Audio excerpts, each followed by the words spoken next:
Hi hello എല്ലാവർക്കും നമസ്കാരം. ഞാൻ ഇന്നിവിടെ വന്നിരിക്കുന്ന നല്ലൊരു നാടൻ ബീഫ് കറി ആയിട്ടാണ്. നമുക്ക് എങ്ങനെ ഉണ്ടാക്കുന്നത് നല്ല ടേസ്റ്റിലുള്ള തനി നാടൻ ബീഫ് കറിയാണ് ഞാനിവിടെ ചെയ്യാൻ പോകുന്നത്. അതിനുവേണ്ടി ഞാൻ 1.5 കിലോ അളവിലാണ് ബീഫ് എടുത്തിരിക്കുന്നത്. നല്ല ചെറിയ ചെറിയ പീസായിട്ട് കട്ട് ചെയ്ത് വെച്ചിരിക്കുന്നതാണിത്. അത് നമുക്ക് മാറ്റാം. നമുക്ക് നന്നായിട്ടൊന്ന് വേവിച്ചെടുക്കണമല്ലോ. അപ്പോൾ അതിനുവേണ്ടി ഞാനൊരു കുക്കർ എടുക്കുകയാണ്. അതിലേക്ക് നമുക്കിത് ഇട്ട് കൊടുക്കാം. ഇതിലേക്ക് ഞാൻ 1/4 ടീസ്പൂൺ അളവിൽ മഞ്ഞൾപ്പൊടിയാണ് ചേർത്ത് കൊടുക്കുന്നത്. പിന്നെ ഒരു 1/2 ടീസ്പൂൺ അളവിൽ കുരുമുളക് പൊടി ചേർത്ത് കൊടുക്കുന്നുണ്ട്. പിന്നെ ഇഞ്ചി വെളുത്തുള്ളി പേസ്റ്റാണ്, അത് ഒരു 1/2 ടീസ്പൂൺ അളവിൽ തന്നെ ഞാൻ ചേർക്കുകയാണ്. ഇതിലേക്ക് ആവശ്യത്തിന് ഉപ്പും കൂടി നമുക്ക് ചേർക്കാം. ബീഫ് വേവിച്ചതിന് ശേഷം ഉപ്പ് ചേർത്ത് പറഞ്ഞാൽ അതിൽ നന്നായിട്ട് പിടിക്കില്ല. അപ്പം ഞാൻ കുക്കറിൽ വേവിക്കുമ്പോൾ തന്നെ ഇട്ട് കൊടുക്കുകയാണ്. ഞാൻ 2 ടീസ്പൂൺ അളവിൽ ഉപ്പും കൂടി ഞാൻ ചേർത്ത് കൊടുക്കുകയാണ്. ഇതിലേക്ക് വേവിക്കാൻ ആവശ്യമായിട്ട് ഞാൻ നിറയെ വെള്ളം ഒഴിച്ച് കൊടുക്കുന്നില്ല. ഒരു 3/4 ഗ്ലാസ് അളവിൽ ഞാൻ വെള്ളം ഒഴിച്ച് കൊടുക്കുകയാണ്. നിറഞ്ഞ് നിൽക്കേണ്ട ആവശ്യമില്ല, അത് വേവാൻ ബീഫിൽ നിന്ന് തന്നെ വെള്ളം വരും. അപ്പം ഞാൻ ഏകദേശം ഒരു 3/4 ഗ്ലാസോളം അളവാണ് ഞാൻ ഇവിടെ വെള്ളം ഒഴിച്ച് കൊടുക്കുന്നത്. ഞാനത് കുക്കർ അടയ്ക്കാൻ പോകണം. അടച്ചതിന് ശേഷം ഒരു 10 വിസിലെടുക്കാനാണിത്. ഞാൻ കുക്കർ അടച്ചിട്ടുണ്ട്. ഒരു 10 വിസിൽ വന്നതിന് ശേഷം നമുക്കത് ഓഫ് ചെയ്യാം. ഞാൻ ബീഫ് ഒരു 10 വിസിൽ വന്നതിന് ശേഷം ബീഫ് ഓഫ് ചെയ്ത് വെച്ചിട്ടുണ്ട്. അപ്പോഴേക്കും നമ്മുടെ ഉരുളി നന്നായി ചൂടായിട്ടുണ്ട്. അതിലേക്ക് ഞാൻ 3 ടേബിൾ സ്പൂൺ അളവിൽ വെളിച്ചെണ്ണയാണ് ഒഴിച്ചു കൊടുത്തിരിക്കുന്നത്. നന്നായി ചൂടായിട്ടുണ്ട്. അതിലേക്ക് ഞാൻ ചെറിയൊരു കഷ്ണം പട്ട പൊട്ടിച്ചതാണ് ഇട്ട് കൊടുത്തിരിക്കുന്നത്. പിന്നെ ഒരു 3 ഏലക്കായ, അതേപോലെ തന്നെ 3 ഗ്രാമ്പൂ, അതും കൂടി ഞാൻ ഇട്ട് കൊടുക്കുകയാണ്. നന്നായി ചൂടായിട്ടുണ്ട്. അതിലേക്ക് ഞാൻ ഒരു 10-15 ചെറിയുള്ളിയാണ് ചേർക്കുന്നത്. അത് ഞാൻ 2 കട്ട് ചെയ്തതാണ്, അതും കൂടി ഞാൻ ചേർത്ത് കൊടുക്കുകയാണ്. ചെറിയുള്ളി എത്ര ചേർക്കുന്നോ അത്രയും നമ്മുടെ കറിക്ക് ടേസ്റ്റ് കൂടും. ജസ്റ്റ് ഒന്ന് കളർ മാറുന്ന വരെ ഒന്ന് വഴറ്റിയെടുക്കാം നമുക്ക്.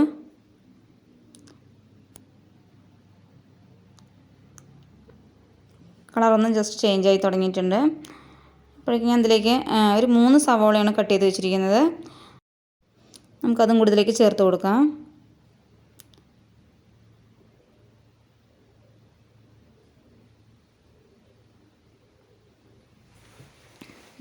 പിന്നെ ഞാൻ ഇതിലേക്ക് ഒരു 8-10 പച്ചമുളക് ജസ്റ്റ് ഒന്ന് കട്ട് ചെയ്തിട്ടുണ്ട്, അതും കൂടി ഞാൻ ഇതിലേക്ക് ചേർത്ത് കൊടുക്കണം.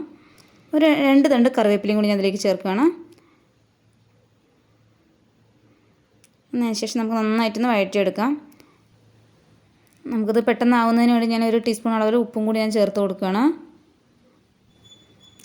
അതിനുശേഷം ഞാൻ നന്നായിട്ട് വഴറ്റിയെടുക്കുകയാണ്. നമ്മുടെ ബീഫ് കറിയാണെങ്കിലും ഏത് കറിയാണെങ്കിലും നല്ലവണ്ണം നമ്മൾ ഉള്ളിയും തക്കാളിയും ഇതൊക്കെ വഴറ്റുന്നതിൻ്റെ അതുപോലെയും നമ്മുടെ കറിയുടെ ടേസ്റ്റ് ജസ്റ്റ് ഒന്ന് വഴറ്റിയും കൊണ്ട് ഇട്ടു എന്ന് പറഞ്ഞാൽ നമ്മുടെ കറിക്ക് ടേസ്റ്റ് വളരെയധികം കുറവായിരിക്കും. നല്ലവണ്ണം കളർ ചേഞ്ച് ആവണത്. നമ്മുടെ സവാള നന്നായിട്ട് വാടി വന്നിട്ടുണ്ട്. അപ്പോൾ ഇതിലേക്ക് നമുക്ക് കുറച്ച് ഇഞ്ചി വെളുത്തുള്ളി പേസ്റ്റ്, ഞാൻ 1 ടീസ്പൂൺ, നമ്മൾ നേരത്തെ അതിലേക്ക് ഒരു 1/2 ടീസ്പൂൺ ഇട്ടിട്ടുണ്ടായിരുന്നു. ഇതിലേക്ക് അതുപോലെ 1/2 ടീസ്പൂണും കൂടി ഇഞ്ചി വെളുത്തുള്ളി പേസ്റ്റ് ചേർത്ത് കൊടുക്കുകയാണ്. ഇതിൻ്റെ പച്ചമണം മാറുന്ന വരെ നമുക്ക് നന്നായിട്ടൊന്ന് വഴറ്റിയെടുക്കാം. നല്ലവണ്ണം മണമൊക്കെ മാറിയിട്ട് ഞാൻ ഇതിലേക്ക് ഇനി പൊടികൾ ചേർത്ത് കൊടുക്കാൻ പോവാണ്. ഇതിലേക്ക് ഞാൻ 1 ടേബിൾ സ്പൂൺ അളവിൽ മുളക് പൊടിയാണ് ചേർത്തിരിക്കുന്നത്. മുളക് പൊടി വളരെയധികം ഞാൻ കുറവാണ് ചേർക്കുന്നത്. കുരുമുളക് പൊടിയാണ് ഞാൻ ഇതിലേക്ക് കൂടുതലായിട്ട് ഇട്ട് കൊടുക്കുന്നത്.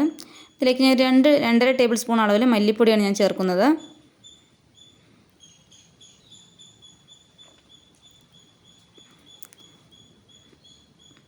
3 ടേബിൾ സ്പൂൺ അരച്ചെടുത്തില്ല, 2.5 ടേബിൾ സ്പൂൺ അളവിലാണ് ഞാൻ എടുത്തിരിക്കുന്നത്. പിന്നെ ചേർക്കുന്നത് ഞാൻ 1/2 ടീസ്പൂൺ അളവിൽ ഗരം മസാലയാണ്, അതും കൂടി ഞാൻ ഇതിലേക്ക് ചേർത്ത് കൊടുക്കാം.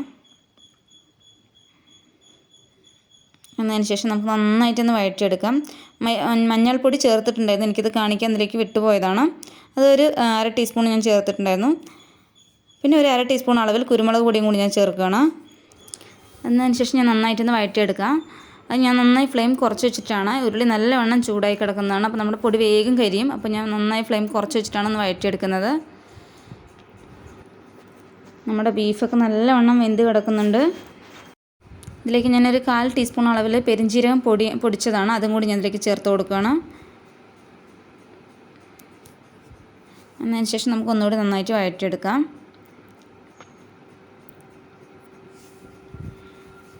പൊടികളൊക്കെ നല്ലവണ്ണം പച്ചമണമൊക്കെ മാറിയിട്ടുണ്ട്.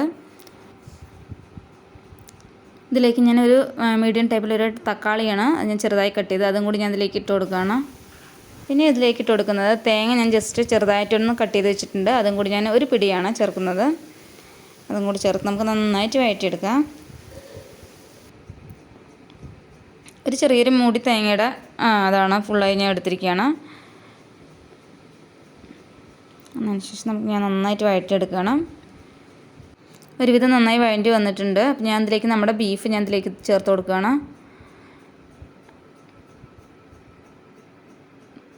നമ്മുടെ ബീഫ് ഈ ഗ്രേവിയിൽ കിടന്ന് നല്ലവണ്ണം വേവണം. ആ വെള്ളമൊക്കെ നന്നായി കുറുകണം.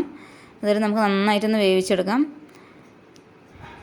നമ്മുടെ ബീഫ് വെള്ളമൊക്കെ നന്നായിട്ടൊന്ന് വറ്റണം. നല്ലവണ്ണം ഒന്ന് കുറുകി വരണം. ഒരു 10 മിനിറ്റ് നേരത്തേക്ക് നമുക്ക് നന്നായിട്ട് ഇതിലിട്ടിട്ട് തന്നെ വേവിച്ചെടുക്കാം. അപ്പോൾ നമ്മുടെ ബീഫ് കറി നന്നായിട്ട് ചുരുങ്ങി വന്നിട്ടുണ്ട്. വെള്ളമൊക്കെ നന്നായി വറ്റി കുറുകി വന്നിട്ടുണ്ട്. 10 മിനിറ്റ് നേരമായിട്ടുണ്ട് ഇത് വേവിക്കാൻ തുടങ്ങിയിട്ട്. അപ്പോൾ നമ്മുടെ ബീഫ് കറി നിങ്ങൾക്കൊക്കെ ഇഷ്ടമായിട്ടുണ്ടാവുമെന്ന് വിചാരിക്കുന്നു. ഇഷ്ടമായെങ്കിൽ ലൈക്ക് ചെയ്യുക, ഷെയർ ചെയ്യുക, സബ്സ്ക്രൈബ് ചെയ്ത് എന്നെ സപ്പോർട്ട് ചെയ്യുക. എങ്കിൽ നല്ലൊരു വീഡിയോയിലോട്ട് വീണ്ടും കാണാം.